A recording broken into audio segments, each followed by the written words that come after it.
Buonasera, ospiti di questo nostro approfondimento speciale di TVA, e questa sera il professor Giovanni Civiltà, neopresidente del Consiglio Comunale di Agrigento, eletto martedì scorso durante il primo Consiglio Comunale. Professor Civiltà, grazie per aver accettato il nostro invito. Grazie a voi. Mi piace chiamarla professore perché lei è professore, per cui che effetto fa essere Presidente del Consiglio? Lei ha raggiunto il massimo del consenso, solo un voto rispetto ai numeri che la maggioranza aveva, per cui sì, diciamo, ha visto nell'elezione un centrodestra compatto, per cui ora insomma sì.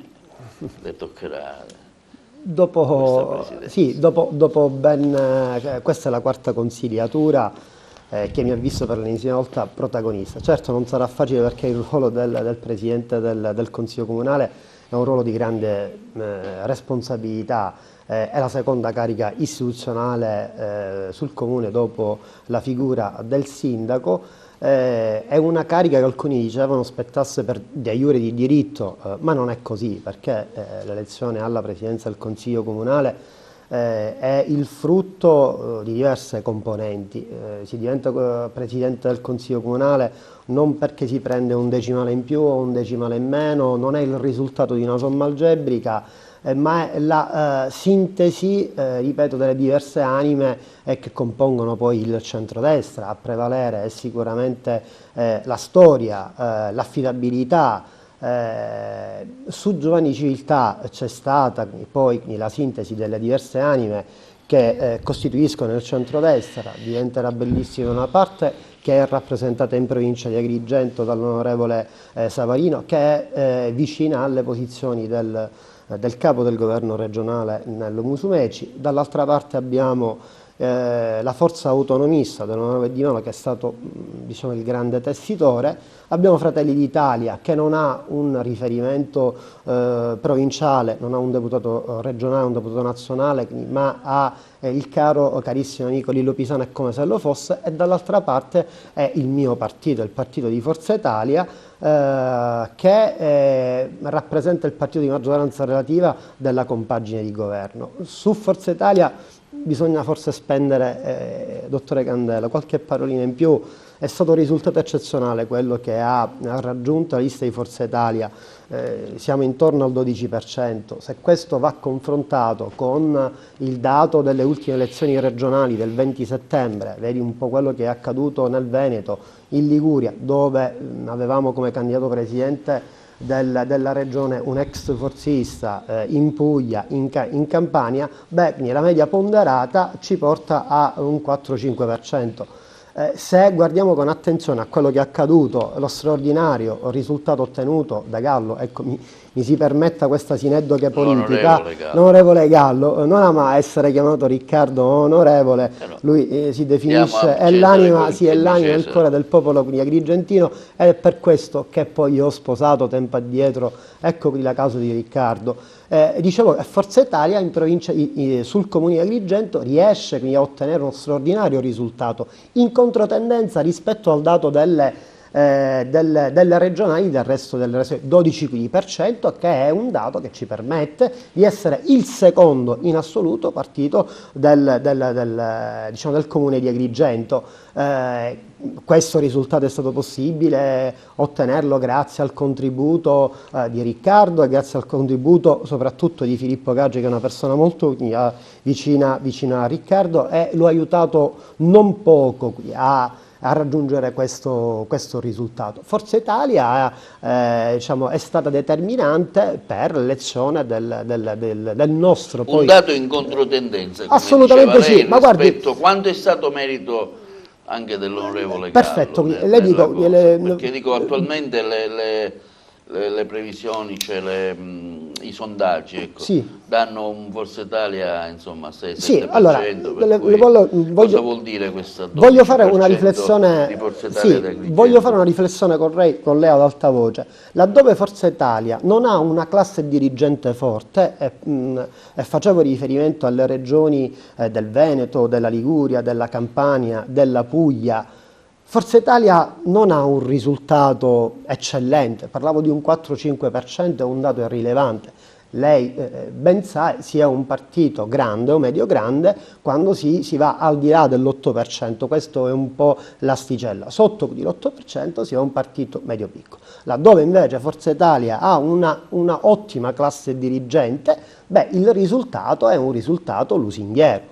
Il 12% è un 12% che riporta Forza Italia quasi alle origini, no? Anche se poi Berlusconi nel gennaio del lontano 93-94 riuscì a prendere il 24 e il 25%, però questo dimostra come la classe dirigente in provincia di Agrigento abbia lavorato bene. Il sindaco di Ribera è vicino alle nostre posizioni, Matteo Ruvolo, è l'asse portante della nostra forza elettorale. Ci sarà poi da lavorare sui comuni di Favara, ci stiamo attrezzando, abbiamo una buona classe dirigente e sono sicuro che là si farà bene. Ecco, laddove Forza Italia ha una buona classe dirigente, ripeto, in provincia di Agrigento non dimentichiamo che Forza Italia è guidata da Vincenzo Giambrone, persona straordinaria, che ha la sua esperienza, è riuscito assieme alle diverse componenti, grazie anche a lui si è riusciti a raggiungere un risultato che fa di Forza Italia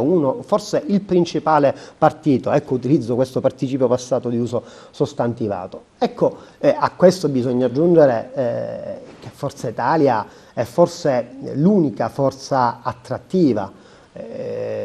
Prima ne parlavamo a telecamere spente dell'adesione di un deputato che qualifica sicuramente non solo Forza Italia, ma qualifica l'intera compagine, che è l'onorevole La Rocca Ruvolo. Si è avvicinata alle nostre posizioni, ha fatto l'adesione e con l'onorevole La Rocca Ruvolo sono sicuro che costruiremo un partito ancora più forte. Eravamo scoperti sul versante orientale e con l'onorevole La Rocca Ruvolo, persona in un passaggio telefonico, ecco, ho detto che il quid di pluris, il valore aggiunto della nostra Forza Italia in provincia di Agrigento, sono sicuro che Forza Italia diventerà ancora più determinante per quelle che saranno le elezioni future, le elezioni che riguarderanno le regionali e poi l'appuntamento più importante che sono le elezioni politiche.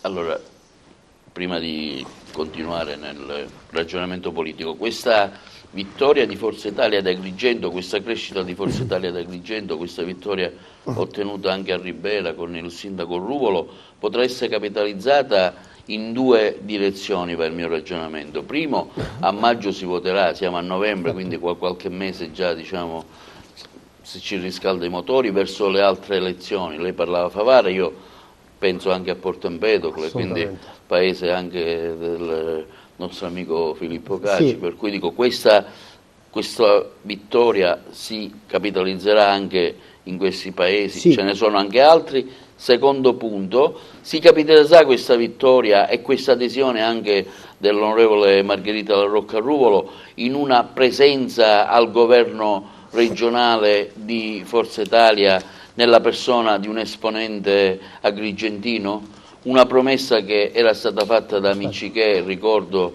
all'inizio della campagna elettorale all'Hotel della Valle, noi abbiamo anche l'intervista, per cui ecco, la domanda dell'analisi politica che le faccio è questa: vittoria sulle prossime elezioni e sì, presenza sì. attiva del risultato ottenuto verso il governo, forse è un po' troppo, però insomma allora, è carne al fuoco. Prendo spunto dalla prima domanda. Allora, Forza Italia ha la grande ambizione di coprire tutto il territorio della provincia di Agrigento. Noi siamo un partito che ha una rilevanza qui nazionale. Agrigento aveva una grande valenza politica. Agrigento oggi è presente all'interno della giunta di Palazzo dei Giganti, Agrigento oggi ha la seconda carica istituzionale e Agrigento può essere da traino, deve essere la forza motrice, quindi la locomotiva delle prossime elezioni. Porto Empedocle è un territorio di fondamentale importanza per gli equilibri della politica agrigentina. Agrigento guarda con attenzione a tutto il territorio, guarda con attenzione alla sua classe dirigente. L'obiettivo non è solo quello di confrontarsi sulla singola elezione, l'obiettivo è quello di radicarsi sul territorio. Ecco, la nostra componente si riappropria del territorio, ha un rapporto prossemico, quotidiano e diretto, perché sa parlare al territorio. E Porto Empedocle sarà sicuramente uno di quei paesi dove Forza Italia potrà essere determinante per l'elezione del prossimo sindaco. Per rispondere alla seconda domanda, la provincia di Agrigento, quale rapporto c'è con il governo regionale? Io dico, dottore Candela, che la provincia di Agrigento è forse stata la provincia più penalizzata da un punto di vista politico, ma questo torto non è stato fatto solo a Forza Italia. Forza Italia è il partito che non ha una rappresentanza per quanto riguarda il territorio agrigentino in seno alla giunta di governo. Il torto è stato fatto agli agrigentini, che non hanno un rappresentante, un loro rappresentante, non vi è un mio rappresentante all'interno della giunta di governo. Quello che noi rivendichiamo da tempo è legittimo. I risultati, prima le regionali, poi le politiche, poi le europee, oggi le amministrative, danno ragione alla componente Gallo. E l'adesione dell'onorevole La Rocca Arrufolo rafforza quest'asse, rafforza questa convinzione.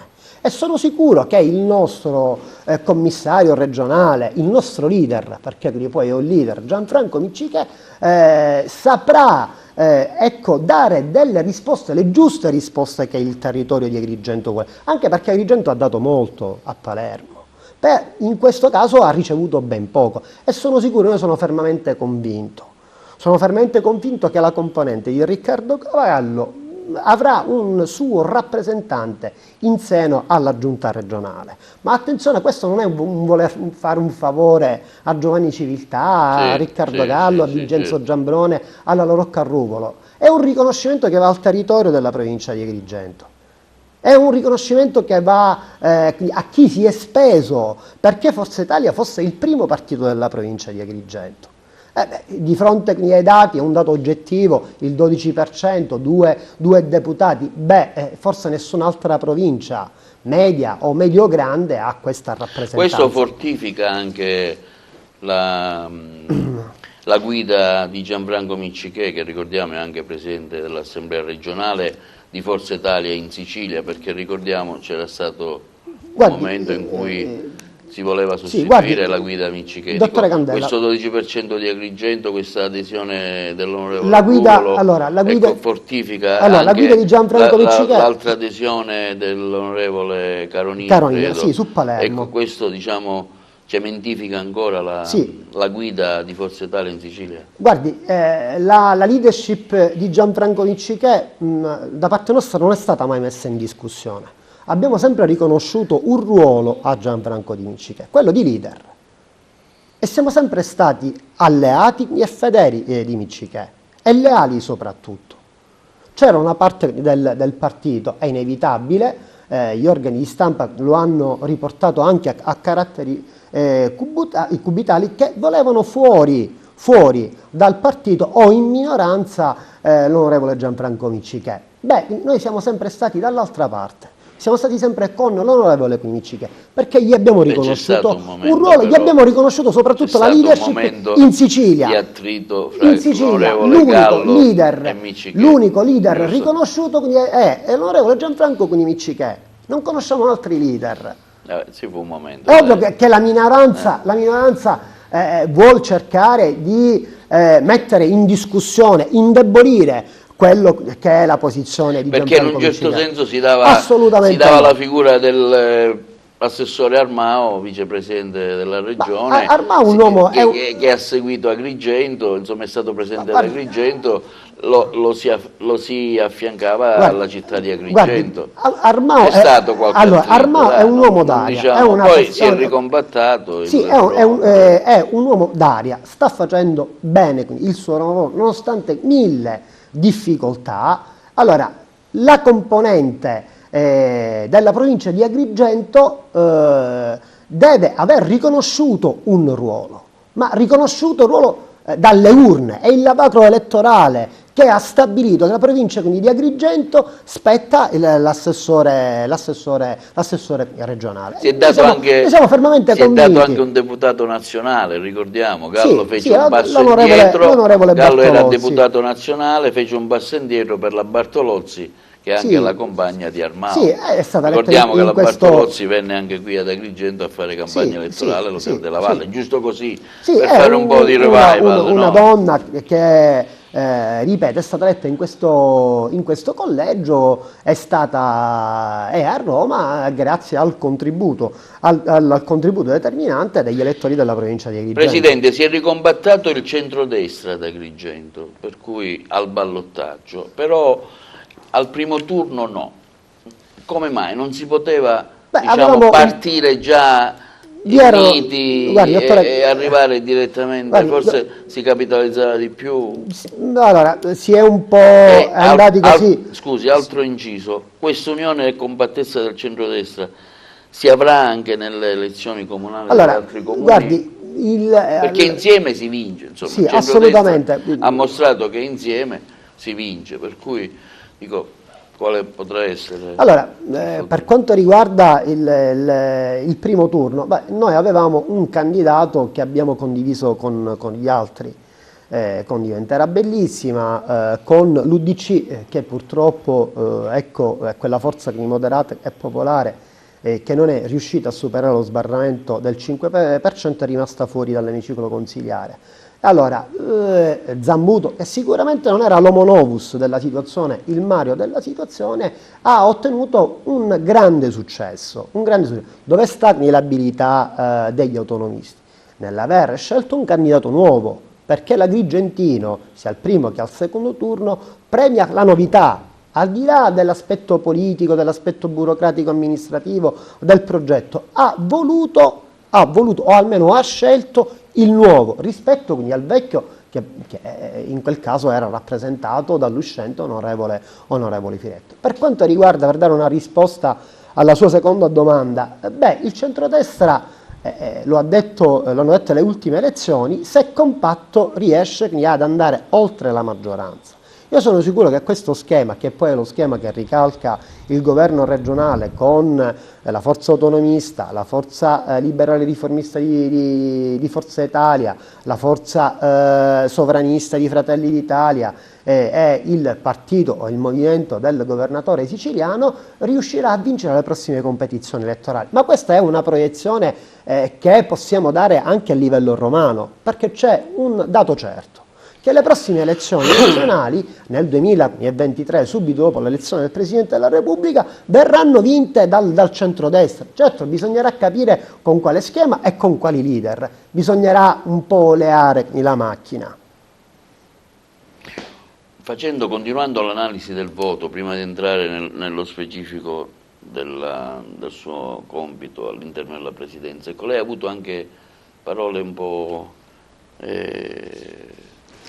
particolari verso la mancata presenza del Partito Democratico alle elezioni agrigentine. È stato attento. Appunto, sì, io ho letto volevo fargliela dopo questa domanda, ma possiamo... diciamo un PD, ecco, un PD svanito di fatto alle ultime elezioni e trasformatosi, lei ha detto nel suo intervento, io l'ho seguito, in un campo di aggramante. Ecco, un PD che comanda, guida la nazione con un governo giallo-verde, ad Agrigento è assente. Lei, insomma, colgo l'occasione perché assolutamente, prenda spunto ha fatto spunto, lo ha citato, per cui era una domanda che avrei fatto dopo, ma l'anticipo perché stiamo facendo un'analisi politica di ciò che è stato il voto, ed è un piacere perché è la prima occasione in cui non volevo sfigurare dopo le elezioni a parte il non stop elettorale, giusto, su cui abbiamo sviscerato ampiamente,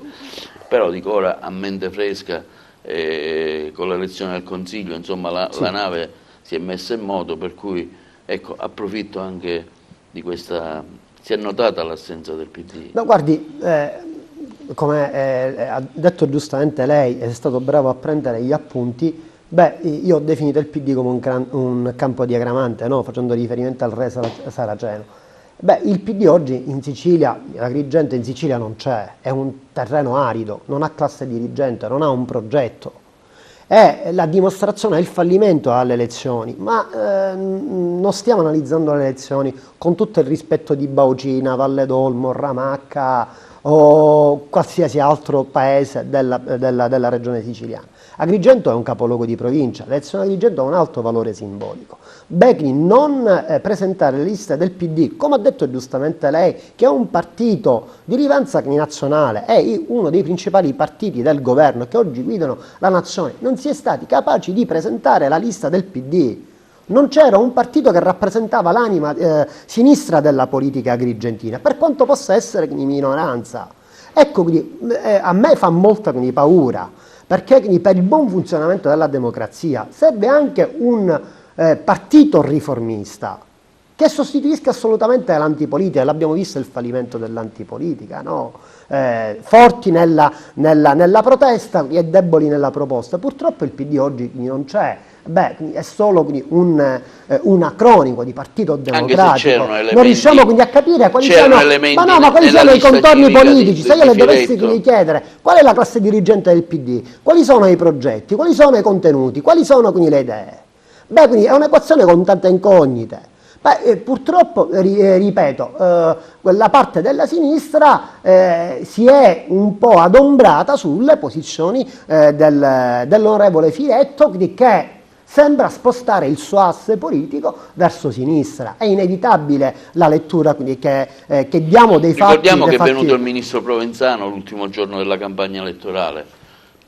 Ma, ripeto, vi è la tendenza a nascondersi non lo so, forse per paura. Beh, io le ripeto per l'ennesima volta, noi abbiamo avuto il coraggio di parlare agli elettori con il nostro simbolo e abbiamo vinto, perché eravamo credibili nelle nostre... Ripeto, io sul volantino non avevo la faccia dei Giovani Civiltà, non c'era la faccia, c'era il simbolo di Forza Italia. Beh, se si ha questa capacità, allora la gente può anche rispondere positivamente, come nel caso di Forza Italia. Beh, dall'altra parte si è rinunciato a giocare una partita, il PD è rimasto là sugli spalti, non è entrato in campo, su una città capoluogo di provincia, che è di fondamentale importanza per chi poi vuole sviluppare il suo progetto. Ma voi capite che avete una grande responsabilità, la vittoria del centrodestra porterà dei benefici al nostro comune, la gente vi ha dato un ampio consenso. Assolutamente. Proprio per questo. Guardi, allora,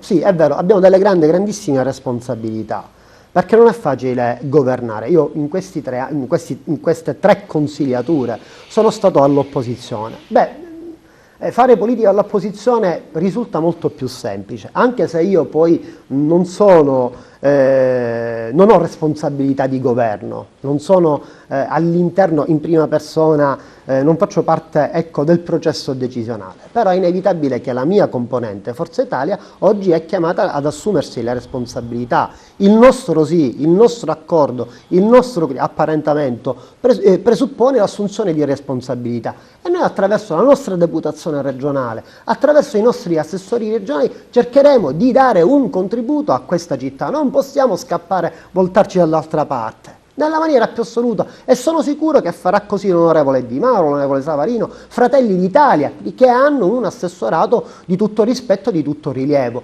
Questa classe dirigente vuole assumersi le responsabilità. Noi vogliamo fare uso dei corpi intermedi che sono i partiti. Noi non ci nascondiamo dietro il protagonismo civico. Che cosa è il protagonismo civico? Me lo vuole spiegare, dottore Candella? Che cosa sono comitati elettorali ammantati della vecchia politica? Noi non ci stiamo. Noi quindi vogliamo il ritorno, come dice l'articolo 49 della Costituzione, dei partiti, quei partiti che hanno segnato la storia di questa Repubblica, nel bene e nel male, dopo il 18 aprile del 1948. Questa è la nostra storia. Sì, vogliamo assumerci le responsabilità. Poi, fra 5 anni, gli elettori saranno chiamati, quello è il Tribunale Speciale, quindi ad esprimere con il loro voto se abbiamo fatto bene o se abbiamo fatto male. Certo, chiaro, chiarissimo. Continuando nel nostro ragionamento, ecco, lei ora avrà un nuovo ruolo, Presidente, finora l'ha avuto di opposizione. Ecco, nel suo discorso lei ha dichiarato che sarà lontano da ogni sfumatura cromatica e che darà centralità al Consiglio Comunale. e che ha voglia di lavorare primus inter pares. Vabbè, il primus inter pares, facendo riferimento a Gusteo, giusto, il primo imperatore, ripeto, sarò al di sopra delle parti. Guarda, sì, ma lo so, non sarà facile, ripeto, non sarà facile stare al di sopra delle parti, perché, ripeto, la mia lezione è una lezione di carattere politica, però da martedì ho messo quindi la parte della sfumatura cromatica, il colore quindi politico, la parte che mi ha votato, la parte che mi ha permesso di sedere sullo scranno più alto di Palazzo dei Giganti. Il compito mio, il vero obiettivo sarà quello di coinvolgere le opposizioni quindi nel processo decisionale, è quella quindi la vero mission. Certo, sarà difficile quindi perché poi l'opposizione guidata dall'onorevole Firetto farà in modo di poter magari stare in disparte, scaricare le responsabilità su chi governa, però compito mio è quello di assumere un atteggiamento equidistante. Per la persona moderata che sono, ripeto, cercherò con tutto me stesso di fare il possibile perché le diverse parti che occupano l'emiciclo consiliare quindi possono dialogare. Attraverso il dialogo poi troviamo, attraverso il confronto troviamo le soluzioni, non attraverso lo scontro. Questo è il ruolo del Presidente del Consiglio comunale. Sull'elezione dei vice che ne pensa? Rispecchio quindi un po' quello che è il rapporto con la minoranza, l'avvocato Bruscoleri, persona che rispetto oltretutto è un'amica, e la new entry, la dottoressa Gino. Entrambe sono delle figure moderate, equilibrate e che daranno, oltretutto io l'ho definite due amazzoni, daranno la giusta rappresentanza. Anche la presenza di due donne. Sì, qualifica sicuramente anche per le persone che sono quello che è l'emiciclo consigliare e soprattutto l'ufficio di presidenza. Ripeto, noi abbiamo voluto dare dignità, noi abbiamo voluto riconoscere un ruolo dell'opposizione, partendo da questa elezione, e credo che sia giusto. Io colgo un passo del discorso del sindaco, perché proprio vorrei anche un suo parere. Il sindaco ha detto: il risultato delle urne ha dimostrato un grande desiderio di cambiamento rispetto al passato che avevo già percepito giorno dopo giorno durante una complessa campagna elettorale. Il sindaco continua: siamo stati eletti, la popolazione ci ha scelto, a lei risponderemo del nostro lavoro. Questa carica mi è stata affidata per restituire ai cittadini una città migliore e restituire voce al quartiere. Allora io le chiedo, il Consiglio Comunale come potrà aiutare il sindaco e l'amministrazione attiva per il raggiungimento di questo obiettivo? Il Consiglio Comunale, l'altro aspetto che ho voluto sottolineare nel mio intervento, diciamo, ha perso nel corso degli anni, vi è stata una contrazione della funzione storica delle assemblee elettive. I consigli comunali sono stati svuotati dei loro poteri, delle loro funzioni di indirizzo e controllo. L'obiettivo mio sarà appunto quello di dare centralità a chi ha legittimazione popolare. Il consigliere comunale non può essere chiamato solo a votare, a ratificare quanto arriva sul tavolo della presidenza dall'esecutivo o dai dirigenti. Il consigliere comunale, il consiglio comunale deve avere un ruolo non solo all'interno del palazzo, soprattutto in città. Noi cercheremo attraverso le proposte, attraverso quello che diciamo, sono i nostri poteri di supportare ognuno dalle proprie posizioni quello che è l'operato dell'esecutivo. Dobbiamo contribuire a rilanciare lo sviluppo della città di Agrigento. Il Consiglio Comunale si riunirà la prossima settimana, perché dovremo pure cambiare il regolamento, perché vi è stata una contrazione, una riduzione da 30 a 24 consiglieri comunali, dobbiamo riequilibrare le commissioni. Stiamo lavorando con il segretario dottore Iacono e con lo staff dell'ufficio di presidenza per portare prima possibile in aula il nuovo regolamento, la modifica del regolamento, per poi poter partire con le commissioni, perché il fulcro e il cuore della politica all'interno del Consiglio Comunale sono le commissioni, è là che si lavora, si elabora l'idea e poi viene trasformata in azione politica e viene messa all'attenzione dell'ufficio di presidenza. Una analisi: come mai secondo lei il progetto politico di Firetto non ha riscontrato un rinnovamento nella sua elezione a sindaco? Perché secondo lei guardi, la città, volendo fare un'analisi, ecco, sì. diciamo, anche perché lei ha detto che è stata una campagna elettorale anomala per schieramenti coinvolti, per assenza della presenza nelle strade e nelle piazze, caratterizzata da scontri di natura personale, dovuti anche, tra le altre cose, anche il Covid, insomma, sì, ha dato il suo aspetto. Guardi, è stata una campagna elettorale anomala, anomala nei contenuti, anomala per i tempi, perché è stata una campagna elettorale che si è sviluppata diciamo, tra agosto e settembre, è stata una campagna elettorale anomala diciamo, perché era assente dalle periferie, dalle vie, dai quartieri, dal cuore profondo della politica. Per quanto riguarda Firetto, perché il progetto di Firetto non è stato bocciato? Perché di questo si tratta. Il progetto politico di Firetto dopo 5 anni è stato bocciato. Guardi, Firetto è una persona capace, una persona che conosce bene la politica, è stato deputato regionale, è stato capogruppo, è stato più volte sindaco, è stato assessore provinciale. Firetto è stato bocciato perché gli agrigentini non lo hanno mai considerato un agrigentino. Firetto viene bocciato perché non ha costruito un rapporto con la città di Agrigento. Lui si è così chiuso in questa Turris Eburnea nel palazzo di cristallo, e non ha ascoltato i lamenti della città di Agrigento. Per la politica è fondamentale. Oggi, se la politica non riesce ad ascoltare il territorio, quindi rappresenta il fallimento. Per quanto possano essere valide le argomentazioni addotte dall'onorevole Firetto, il suo atteggiamento di distacco nei confronti della città di Agrigento è stato condannato dal Tribunale Speciale degli Elettori. Non è stata Forza Italia quindi a condannarlo, è stata la città di Agrigento, che non ha riconosciuto Firetto quindi come un agrigentino, come un uomo guida, come il suo sindaco. Questa è la verità, la amara e cruda verità. C'è stato un momento in cui, ripercorrendo un po' il periodo elettorale, preelettorale, c'è stato un momento in cui Miccichè andava fortissimo all'inizio, quando si propose la sua figura. Poi questo momento fu bloccato, se lei si ricorda, per via del Covid. Bravissimo. Per cui le elezioni sono state spostate.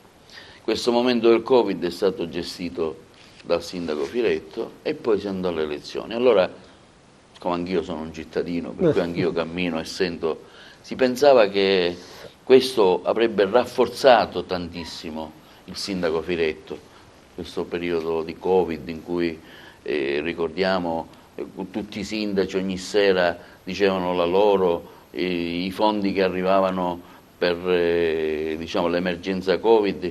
Invece poi stranamente insomma, questo non si è verificato. Ecco, c'era questo tam tam che Firetto avrebbe vinto addirittura alle al primo turno. Invece poi la città completamente si è espressa in maniera diversa. Guardi, dottore Candella, bisogna distinguere sempre... No, dico, facendo un'analisi... Sì, assolutamente, insomma, condivido di ciò che è stato il periodo elettorale. Quanto detto di lei, anche perché lo abbiamo riscontrato, chi vive nella città di Agrigento ad un certo punto ha percepito la candidatura di Firetto come una candidatura vincente. Ma da che cosa era data quella percezione? Era data dal fatto che Firetto stava governando, gestendo l'emergenza. E poi bisogna anche distinguere la popolarità da quello che è il consenso. Firetto era popolare, quindi, perché era al centro dei media, al centro dell'attenzione, ma questo poi non corrispondeva con gli umori della città di Agrigento. In una prima fase vi è stata un'ascesa della figura di Firetto, anche perché l'onorevole Firetto, ricordiamo, controllava l'apparato burocratico amministrativo, ha governato 5 anni, conosceva quindi bene il territorio. Finita l'emergenza, la città si è riposizionata su quello che era un po' l'idea del nuovo, come abbiamo detto prima. E l'idea del nuovo era rappresentata dal dottore Franco Miccichè, non era sicuramente alla prima esperienza, aveva fatto parte della giunta Filetto, poi ne aveva preso le distanze come tutto il movimento autonomista, non riconosceva più in Filetto l'uomo guida della città di Agrigento e ha proposto un progetto nuovo ed alternativo e in questo caso possiamo dire vincente, che ha trovato in Franco Miccichè la persona giusta per lei ha speso anche parole abbastanza positive, persona per bene, capace di dialogare con tutti. Sul sindaco. Sì, ripeto, il dottore Miccichè forse è l'unico grande difetto che ha. Però vediamo che in questi primi giorni, prime settimane di campagna elettorale, lui ha detto sono un mastino, sta mostrando diciamo, molto attivismo nella sua azione diciamo, di sindaco, nella sua azione politica, insomma. Già ha fatto delle cose, cosa ne pensi? Sì, sta uscendo fuori l'aspetto caratteriale, l'uomo è mite, l'uomo è equilibrato, però di fronte alle difficoltà riesce a tirare fuori il carattere. Beh, la città di Agrigento non è facile da amministrare. Anche perché lui era mandato da questa immagine, da questo mantello di Mauriano, dell'onorevole Di Mauro, per cui in tanti dicevano sì, però Miccichè c'è dietro Di Mauro, questo, quello, insomma. No, a me mi piace stimolarla, perché quando parliamo di Filetto parliamo anche di Miccichè. Sì, guardi, per l'amor di Dio. Allora, a Di Mauro riconosco il ruolo politico di aver dato alla città di Agrigento un candidato agrigentino e una persona per bene. Non fa parte della mia compagine politica, non posso esprimere un giudizio. Ripeto, per quanto ecco, gli agrigentini possono magari avere un brutto ricordo, non so a che cosa possa essere legato il cattivo ricordo degli agrigentini nei confronti del lavoro di Valo, però va riconosciuto un merito, quello di aver individuato una persona capace, e non è cosa da poco. È colui che poi ha ricompattato, questo è un merito politico che riconosco all'onorevole Di Mauro, aver ricompattato le diverse anime del centrodestra, che alla prima tornata elettorale, al primo turno, prima tornata elettorale, erano frammentate, divise, balcanizzate. Fratelli d'Italia aveva un suo candidato, noi con Diventera Bellissima avevamo il nostro, e l'onorevole Di Mauro, la forza autonomista di Raffaele Lombardo, aveva un proprio candidato. Beh, tolte le divergenze, le ruggini, le possiamo chiamare, il centrodestra è ritornato ad essere protagonista, come lo è stato sempre in provincia di Agrigento.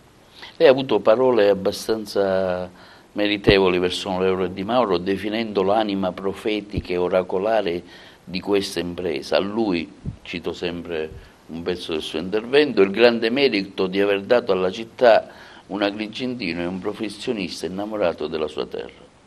Sì, ha avuto il grande merito, ma ha avuto il grande merito perché Forza Italia è stata protagonista del secondo turno. Ricordiamo che Forza Italia ha un 12%. Il progetto del dottore Miccichè, è stato possibile realizzare il progetto del dottore Miccichè perché Forza Italia quindi ha contribuito. E questo è il vero grande merito, perché Forza Italia è determinante per l'elezione alla sindacatura del dottore Miccichè. Ecco, questo è uno dei grandi meriti che vanno ascrivibili a chi poi ha messo assieme, o riconducibili a chi ha messo assieme la coalizione. Cito sempre parte del suo discorso. Beh, è stato un discorso... È stato un discorso, diciamo, molto politico, devo dire.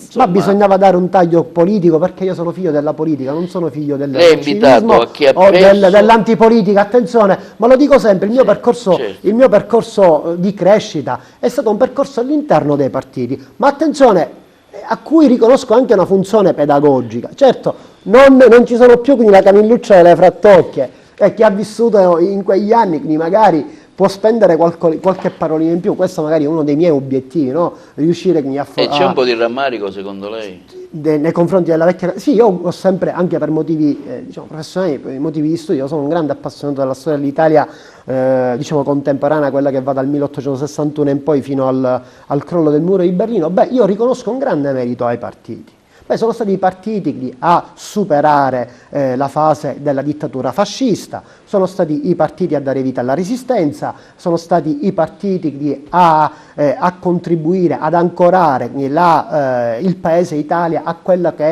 erano le posizioni occidentali, no? Ricordiamo cosa accadde nel 1948, sono stati i partiti a contribuire allo sviluppo di questa terra, sono stati i partiti a rendere grande l'Italia. E perché non riconoscere un merito? Cioè De Gasperi era figlio della Democrazia Cristiana, certo. Cioè Craxi era figlio del Partito Socialista di Nenni, no? Ripeto, la Malfa, la Pira, cioè, ripeto, ma anche lo stesso Togliatti, sono grandi figure che hanno segnato la storia del Novecento politico italiano. Bisogna valorizzare quelle figure, bisogna studiarle. Ecco, lo stesso Andreotti, ripeto, abbiamo avuto poi grandissimi siciliani poi, che hanno contribuito a fare. C'è un desiderio l'Italia. di ritorno alla vecchia politica, secondo lei?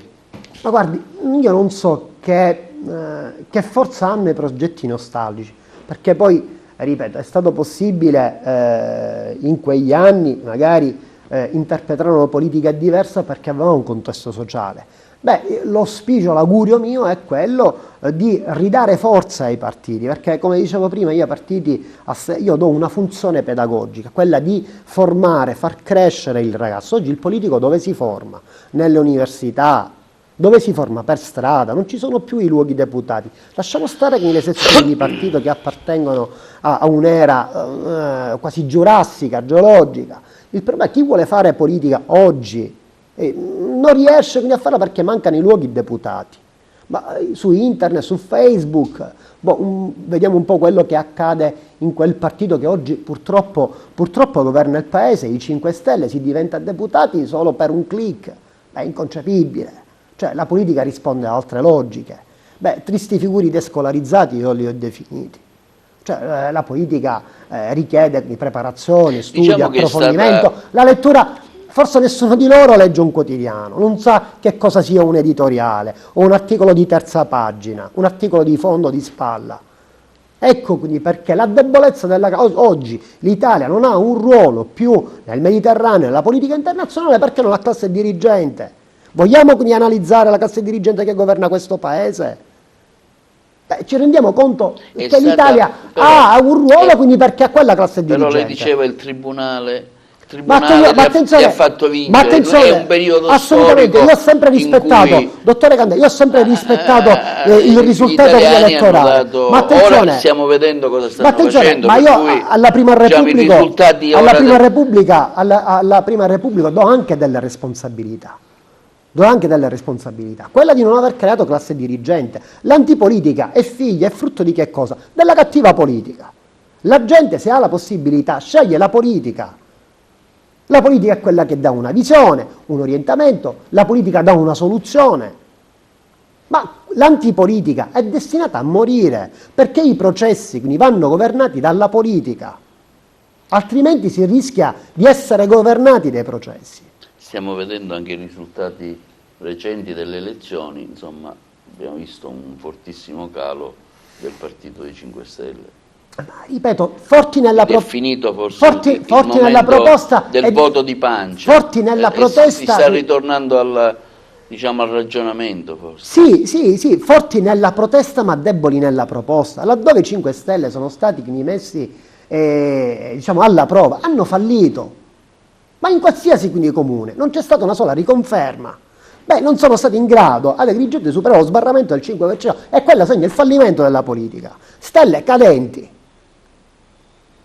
Ma questo quindi accadrà a Roma, quindi accadrà per le prossime politiche. Appartengono a un passato, possiamo utilizzare un tempo verbale diverso. Come vede lei questo governo giallo-verde che sta con Conte in testa, mi riferisco al Premier, che sta governando il paese in questo momento di pandemia? Ma quieta non muovere et mota quietare, dicevano quindi i latini. Lasciamo quindi le cose quindi così come stanno, anche quindi perché la difficoltà grande del paese oggi non ci permette di andare quindi alle elezioni, di avere un nuovo quindi Parlamento. La gente non lo capirebbe. Questa quindi è la vera grande difficoltà. Non possiamo quindi avere un ricambio in Parlamento perché c'è un'azione frenante dettata dal Covid. E poi abbiamo il termine ultimo, che è l'elezione del Presidente della Repubblica, scusate, che segnerà quindi la strada, la linea, detterà quindi le condizioni per le prossime politiche. Dal prossimo Presidente della Repubblica quindi capiremo quale sarà lo sviluppo della politica successiva. Perché lei dà tanto importanza a queste elezioni, professore? Alle elezioni quindi politiche? Del Presidente della Repubblica? Perché in mancanza di leader, perché allora, la difficoltà del Paese dove sta? È non avere leader. Se noi andiamo ad analizzare in maniera critica, obiettiva e sincera quello che sta accadendo in Italia e quali sono partiti i movimenti, ci accorgiamo quindi che quei partiti non hanno dei grandi leader. Sì, sono, ripeto, leader, ma non riescono quindi a rappresentare il cuore, quindi l'anima dell'intero popolo italiano. L'elezione del Presidente della Repubblica è di fondamentale importanza perché è diventato il punto di riferimento, la bussola, il nodo magnetico dell'intera politica. Oggi il vero leader della politica italiana è il nostro quindi, Presidente, Mattarella. Gli altri, l'abbiamo visto, quindi, no, all'interno del centrodestra, l'anno scorso quindi, cosa purtroppo sono riusciti quindi, a fare. E questo sicuramente quindi, non gioca quindi, a vantaggio di una coalizione che si appresta a guidare il Paese. Secondo lei verrà riconfermato Mattarella? Così, visto che stiamo facendo un'analisi. È stato un riferimento per la politica ed è stato un riferimento per i cittadini. In assenza di leader, con un paese ecco, in grande difficoltà, l'unica certezza è stato il nostro Presidente della Repubblica, quindi Mattarella. Non mi stupirebbe assolutamente. Però stiamo vivendo un momento di grande protesta per via di questo periodo di Covid, insomma la gente è esasperata, la gente scende in piazza, le classi sociali si lamentano, per cui c'è anche un pericolo di tenuta sociale. Sì, purtroppo non ci siamo accorti prima delle enormi difficoltà che aveva il Paese, perché ecco, io riconosco poi un merito a 5 Stelle, quello quindi di aver incanalato, istituzionalizzato quella che era la protesta, perché i 5 Stelle, il 31, 32, 33, il 29% dei 5 Stelle è frutto di che cosa? Della protesta. Allora, chi era in difficoltà ha individuato nei 5 Stelle un partito a cui dare il proprio voto, a cui dare quindi la preferenza. Finita quella fase dove quindi i 5 Stelle quindi hanno rappresentato la protesta dalle piazze, la protesta si è istituzionalizzata, è stata portata dentro le istituzioni in Parlamento, ecco venuta meno la fiducia del popolo italiano nei confronti dei 5 Stelle, ecco che ritorna protagonista quindi la piazza, dettata quindi anche dalle enormi difficoltà che ha portato con sé il Covid. Di questa perdita elettorale ne beneficerà secondo lei il PD o anche altre forze politiche? Guardi, il PD, a mio modesto parere, paga quindi lo scotto di essere quindi percepito come il partito che si è assunto la grande responsabilità di cambiare change, no? Il Paese non ci è riuscito. E a questo bisogna aggiungere che il PD non ha un grande leader, che io dico Zingaretti, persona per bene, persona quindi capace, però non può incarnare l'anima profonda dell'uomo di sinistra. Beh, Zingaretti è un leader debole, è un leader che non può ecco, riuscire quindi a portare il PD quindi, verso cifre più importanti. È un PD che si attesterà su quelle percentuali, ma è un PD che a mio modesto parere per le prossime elezioni non sarà così rilevante. Il 40% del PD degli anni scorsi era dovuto a che cosa? Il quid di pluris, il valore aggiunto da che cosa era dato? Dalla figura di Matteo Renzi. Poi è una figura quindi, che si è spenta, Matteo Renzi ha deciso di fare altro, quindi, no? Ha fatto un'operazione di palazzo, in parte come aveva fatto tempo addietro il nostro concittadino, Alfano. Purtroppo Angelina Alfano, straordinaria persona, però quel progetto è stato percepito dagli italiani come un progetto di palazzo, non aveva un riscontro elettorale, non si era calato sul territorio. Ecco il vero grande limite di Renzi. E il PD oggi, quindi purtroppo, è un partito che ritornerà, per le posizioni che ha assunto anche all'interno di governo, un partito irrilevante. Invece ora c'è la figura di Giorgia Meloni che sta incalzando addirittura Salvini. Insomma, tra Meloni e Salvini, diciamo, se la giocano alle prossime elezioni elettorali. Lei chi vede come leader del futuro del centrodestra? Che Berlusconi ormai, diciamo, viaggia sul 6-7%, per cui anche lì la mancanza di Berlusconi nell'individuare un leader di Forza Italia. Guardi, dottore Candela, io non Facciamo sono... questa analisi, sì, no? Visto che con lei è un piacere, no, io non... insomma, parlare così, non è che dico, sì, per l'amor di Dio, sì, però è difficile oggi trovare delle persone con cui si può fare un ragionamento politico, un'analisi politica. La ringrazio, io non sono un esperto in vaticini politici, Ma lei ha una grande ho particolari doti diciamo divinatorie. Allora, lei ha una grande esperienza politica. Sì. Vorrei ricordare il suo percorso politico, sì, così, per inciso, così magari dal 31 maggio 2007 al 6 maggio 2012 fu consigliere comunale ad Agrigento, elezione civica, sì. Lista civica, non mi ricordo. No, mi perdoni, giusto? fu eletto col nuovo PSI di De Michelis, perfetto. sempre all'interno di un centrodestra, non l'ho mai abbandonato, per me quello, dottore Candela, è stato un recinto sacro, è stato il mio temenos, c'era un po' meglio, la sua no? anima è socialista allora. Riformista ancorato, attenzione, a una prospettiva occidentale, che è ben diverso rispetto al PD di oggi, che sia ben chiaro. È una fase ripeto. storica dell'Italia. Allora, ti conosce perché sono Michelis, sempre stato attratto dalla grande figura di Bettino Craxi, quindi per me, io lo ritengo assolutamente uno dei grandi protagonisti della prima Repubblica, indiscusso il suo valore politico, indiscussa la sua intelligenza. Poi dal 2012 al 2014 fu eletto nella lista PID. Sì, ricordiamo cos'è il PID, con cantiere popolare, per i più giovani, giovani che non lo sanno. Allora, era il partito, ricordo l'onorevole Ruvolo, sì, insomma, lei fu un grande amico dell'onorevole Peppe Ruvolo, il cui lo salutiamo perché è stato un parlamentare che ha dato qui da noi, è stato tantissimo ospite, insomma, di tante cose. Colgo l'occasione per salutarlo e chissà magari invitarlo per rifare magari qualche ragionamento politico. Sì. Onorevole Ruvolo, i nostri saluti. Comunque il PID nasceva da che cosa? Da una costola dell'UDC, dopo la disavventura dell'amico Totò. Allora, una parte dell'UDC si era staccata con in testa l'amico Saverio Romano, quindi per formare quel partito che rappresentava un po' l'atomo della politica italiana. In quella circostanza siamo riusciti, c'era pure avevamo dato diritto di tribuna all'amico Calogero Pisano, che fu eletto in quella lista. Prendemmo due consiglieri comunali per poi quindi approdare in quella che poi è diventata la casa quasi naturale, no? Dove il padrone di casa è l'onorevole amico Riccardo Gallo. Dico, poi c'è appunto, quindi lei ha fatto 3 mandati comunali, poi dal 2015 in poi lista Forza Italia. Sì, all'interno sempre di un centrodestra, perché... Quindi siamo alla quarta, con questo siamo alla quarta consigliatura, per cui...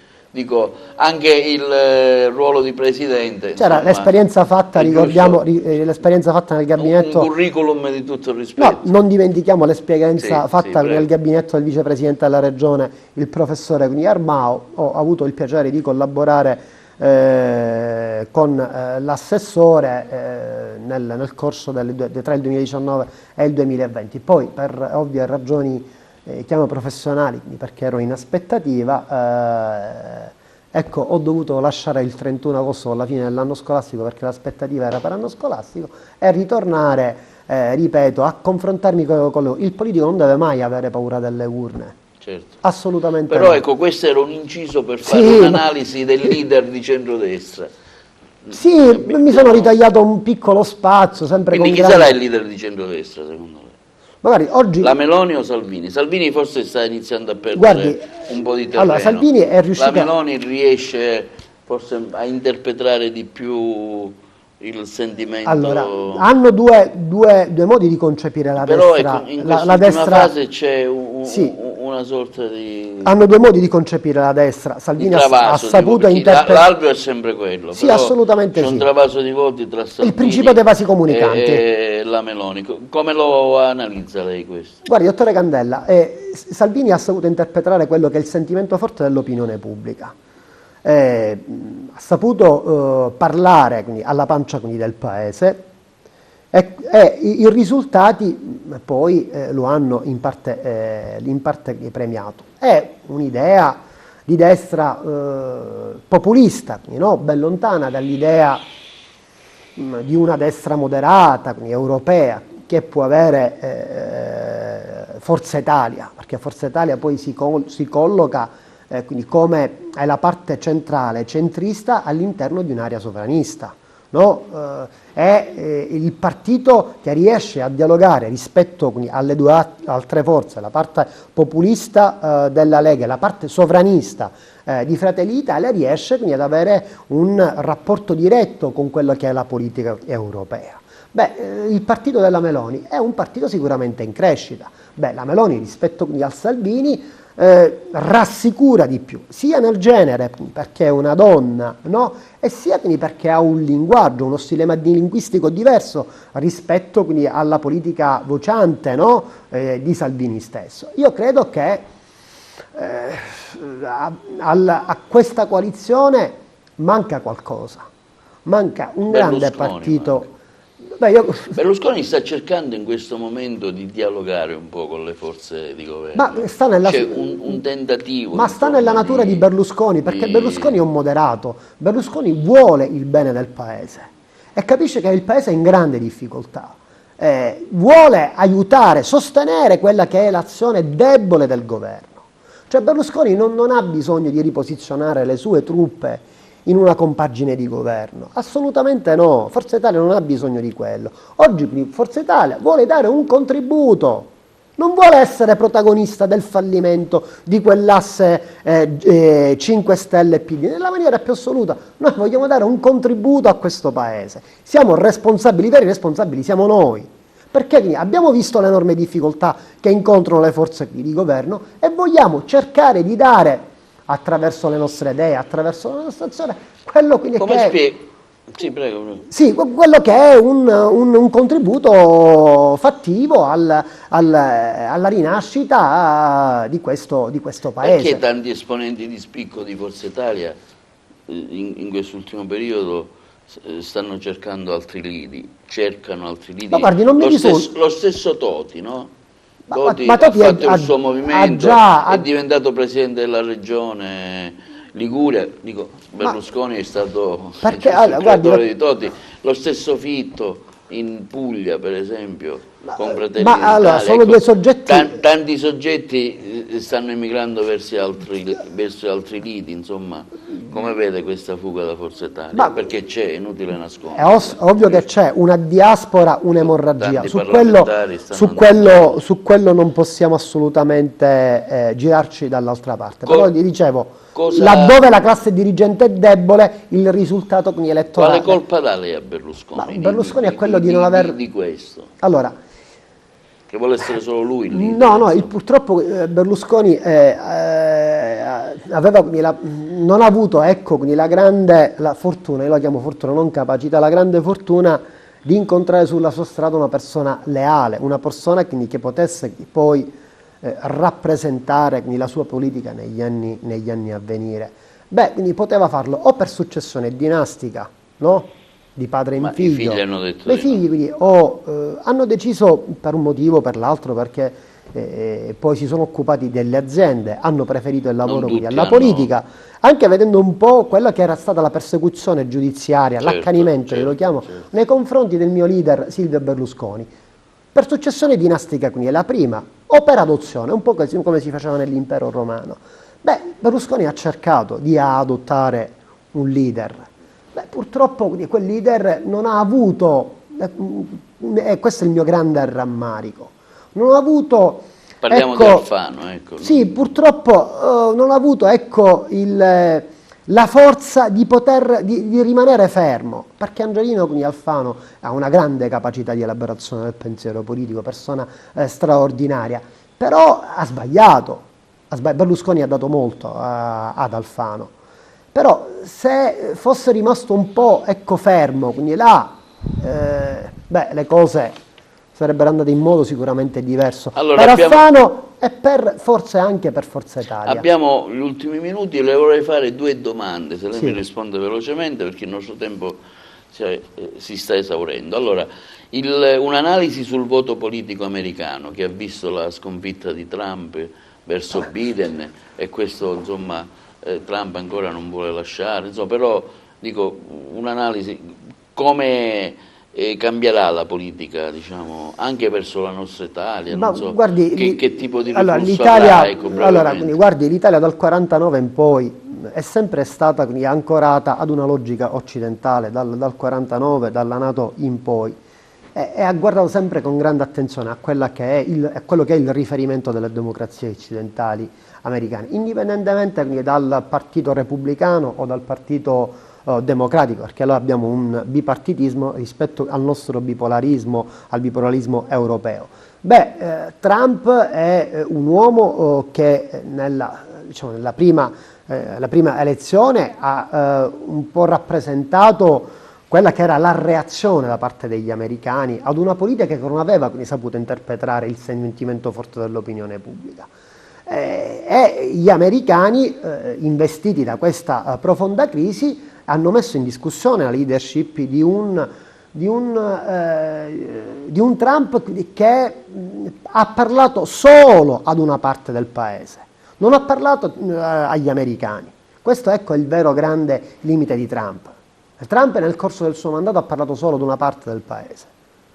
E purtroppo gli americani poi hanno deciso, seppur in minima parte, poi sì, la differenza è stata minima, di scegliere anche lei nuovo. Purtroppo però qual è il dato che emerge? Che la classe politica americana è una classe politica vecchia. Cioè Biden e Trump sono ultra settantenni. L'America purtroppo paga anche quello scotto, quello di non avere un leader giovane.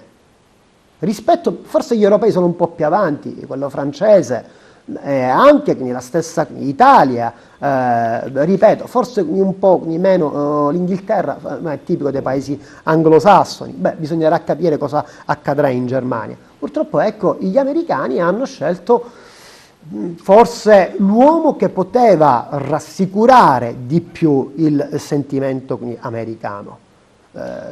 Ripeto, non ho altri elementi per poter, ecco, stabilire quale sia stata la vera causa che poi ha spostato l'ago bilancio su Biden. Ultima domanda la dedico all'onorevole Cuffaro. È ritornato in politica con la DC siciliana, sta facendo questa scuola di formazione politica. Insomma, sì, guardi, io conosco Cuffaro, tutti, con lui ho condiviso, assolutamente, con lui ho condiviso una parte del mio percorso. E con la sua valutazione. Una parte che da tanti è stata criticata, ma da tanti è stata anche ben accolta. Ho condiviso una parte del percorso politico e anche della mia vita. Io a Cuffaro devo molto, quindi, perché non posso dimenticare quando il lunedì mattina riceveva 3 giovanissimi consiglieri comunali al Federico II per ascoltarli. Per noi Cuffaro era una finestra sul mondo, no? Cuffaro presidente. Io ho conosciuto il Cuffaro presidente che ho accompagnato purtroppo in quella disavventura e con lui quindi poi abbiamo avuto una corrispondenza epistolare, non ho mai, ecco, abbandonato l'amico Cuffaro. Poi le due strade, per ovvie ragioni, per ovvie motivazioni, hanno preso delle pieghe diverse. Oggi Totò è ritornato a voler fare politica da protagonista, perché non vuole solo creare un contenitore. Questo lo possono fare in tanti e lo possono fare tutti, no? Basta poco. Sì.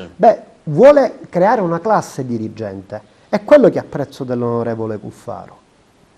Vuole trasmettere ai giovani il suo entusiasmo, la sua forza e soprattutto vuole dare in dote la sua esperienza. E questo quindi è un gesto straordinario da parte di chi quindi poi ha ricevuto molto da parte della Sicilia.